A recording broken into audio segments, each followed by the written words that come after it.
Hello everyone, and welcome back to a new video. I actually had in mind of presenting a different story to you, but I came across this one and I really wanted to tell it. Now, last story was set in the original 13 colonies around the 1720s, and we talked about Onesimus and his contribution to medicine. Well, today, while not planned, we find ourselves back at the original 13 colonies. And I want to tell you the story of Lucy Terry. Now, Lucy Terry was born in West Africa between 1730 and 1733. She was kidnapped by slave traders at a very early age and sent to Rhode Island in 1733. She was enslaved in Rhode Island until the age of 5, at which time she was sold to a man named Ebenezer Wells of Deerfield, Massachusetts. Now, she remained a slave to the Wells family until 1756. It is in 1756 that a tall, dark, and handsome man named Abijah Prince from Curacao purchased her freedom and married her. The Princes moved to Guilford, Vermont in 1764 and had 6 children: Tatnai, Caesar, Drusilla, Derexa, Abijah Jr., and Festus. Now, before we move on with her life as a married woman, I want to go back in time just a little bit to the time when she was still a slave. Terry wrote often. She loved writing poems and things like that. And she actually wrote a poem titled Bars Fight. It is a poem about 2 white families who were attacked by Native Americans. And this is actually a true story that occurred where she lived at the time when she wrote this. This poem is dated August 25th, 1746. The poem was preserved orally until 1855, when it was finally published in History of Western Massachusetts by Josiah Gilbert Holland. Now, Terry wrote a lot of things, and she really developed great orator skills during the time that she was a slave. She really enjoyed writing. And all of that reflects in her life accomplishments later on, which you will see. Now, one thing about Terry's poem, Bars Fight, is that it is the oldest known work of literature by an African American. But unfortunately, no other works of Terry's are believed to have survived today, and here is why. Now, Abijah and Terry were small landholders in Guilford, Vermont, and they became prosperous, which is difficult to do at this time with the racial climate. It's kind of difficult to do today as well. Now, because they were doing well, this drew the ire of their white neighbors, and they found themselves in the middle of a battle that they were not expecting, but they held their ground. Now, they had a neighbor named John Noyes who was from a slave-holding family from Connecticut. And he did not like them at all. He did not like them owning land. He did not like them being prosperous. He just didn't like them. So he harassed them constantly, and he even hired other men to do so as well. They damaged their farm, and they would do different things like that. And John Noyes himself actually filed many different lawsuits against them. But the Prince family won every single one of the frivolous lawsuits that were brought against them. There is one lawsuit in particular that was filed against them in 1785.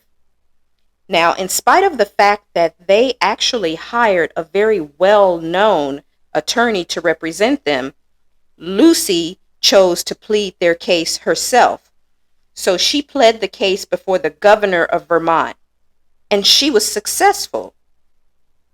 The governor found that she and her husband had been, and I will quote, much injured by the Noyes family, who were greatly oppressing them. This particular win prompted Noyes to assemble a mob. He was very unhappy with the verdict.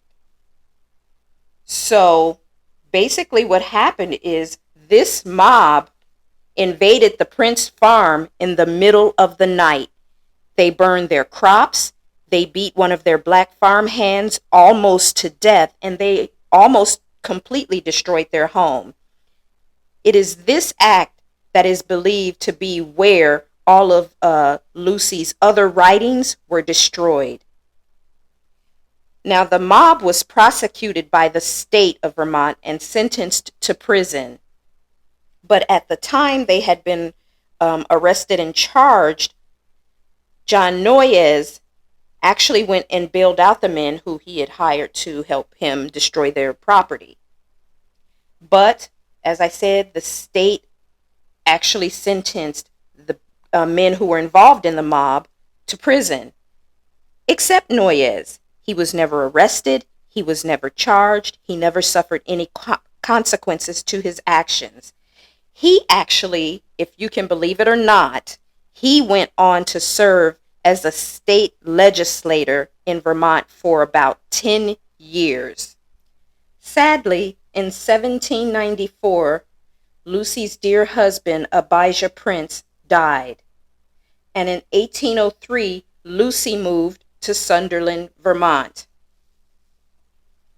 Now, shortly thereafter, two of her sons found themselves being faced with false allegations placed by a Colonel Eli Brownson, and they actually filed a case against Colonel Brownson for the land that their parents had lost in previous years. Lucy returned to the Vermont Supreme Court to argue on behalf of her sons. So again, she found herself in court and having to speak for herself and her family, and she won this case as well. She was awarded $200. She was the first woman ever to argue before the High Court in the United States. On top of that, she argued against two leading attorneys of the state of Vermont at that time. One of those lawyers went on to become a Chief Justice. Now, Lucy in 1806 was really struggling financially. So she petitioned the town selectmen of Sunderland, Vermont, to purchase an additional $200 of land for her so that she could provide for her family. Again, she presented her own case and won, and was awarded $200 worth of land. Now keep in mind, this is land that she and her husband originally owned that they lost through the destruction and it being taken from them. So they were awarded this $200 of land from Brownson, who her sons had filed a case against previously. So this is the second case against Brownson that they won, and they did get land. So Lucy's orator skills and her ability to present her case in a court is remarkable. Now, Lucy herself died July 11th, 1821. Her obituary was published in the Greenfield, Massachusetts paper, the Franklin Herald, on August 21st, 1821. There are a lot of little stories that people love to tell about Lucy Terry Prince, one being that after her husband died, every year she would ride her horse all of the way back to the town they originally lived in, where he was buried, where their land originally was, and she would visit her husband. And she did that, they said, up until she died. Another thing about Lucy is that many of the young people in their town would go to the Prince home to sit and listen to Lucy speak and present her poems. The children loved to listen to her tell her poems. The Prince family themselves were remembered for decades after their death, mostly due to the horrible things that happened to them at the hands of their neighbors, their white neighbors, and their fight, the fact that they fought no matter what, and they won each time. One last story I want to share with you guys. Abijah and Lucy's property in Vermont, which the home is still standing today, as you saw from this video, they say is haunted. It is said that after the couple died, all of the way up to today, many people over these few hundred years have seen either Lucy or Abijah or both on the property. They have seen their ghost. And one story, which comes from the daughter of the man who just harassed them so much and who caused them to lose their property, John Noyes, his daughter was riding her horse on their property, of course.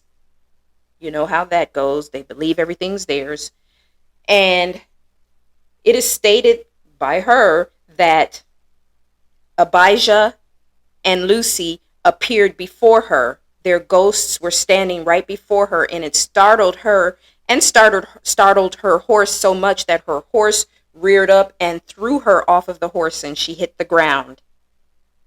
So I guess you could say they came back for a little justice.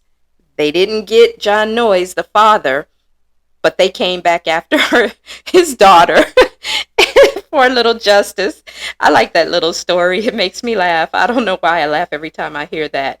But, that just goes to show nothing you do in life goes unanswered. Now, I want to read Lucy's famous poem, Bar's Fight, to you, the thing that she is most known for outside of her court cases. August 'twas the 25th, 1746. The Indians did in ambush lay some very valiant men to slay, the names of whom I'll not leave out. Samuel Allen like a hero fought, and though he was so brave and bold, his face no more shall we behold. A Teaser Hawks was killed outright before he had time to fight. Before he did the Indian see, was shot and killed immediately. Oliver Amsden he was slain, which caused his friends much grief and pain. Simeon Amsden they found dead, not many rods distant from his head. Adonijah Gillett we do hear, did lose his life, which was so dear. John Sadler fled across the water, and thus escaped the dreadful slaughter. Eunice Allen see the Indians coming, and hopes to save herself by running. And had not her petticoats stopped her, the awful creatures had not catched her. Nor Tommy hawked her on the head, and left her on the ground for dead. Young Samuel Allen, oh lack-a-day, was taken and carried to Canada. Lucy Terry Prince was known as the first African American poet, and she is the writer of Bar's Fight, the oldest found literature by an African American. Not only that, she is the first woman in this country to speak before the High Court. Lucy Terry Prince was honored in her hometown for her accomplishments. Because there are no known pictures of Lucy, they had an artist do an artist rendering of her to represent her during this program, during this celebration of Lucy Terry. I find stories like this to be so fascinating because there are so many stories of our people that we have never heard of, that are just lost with time, hidden, whatever the case may be. So I really wanted to share this, guys, with you. And I hope you enjoyed it the way I did, especially the ghost coming back. I love that. So, guys, remember to like, share, and subscribe, and I will see you soon.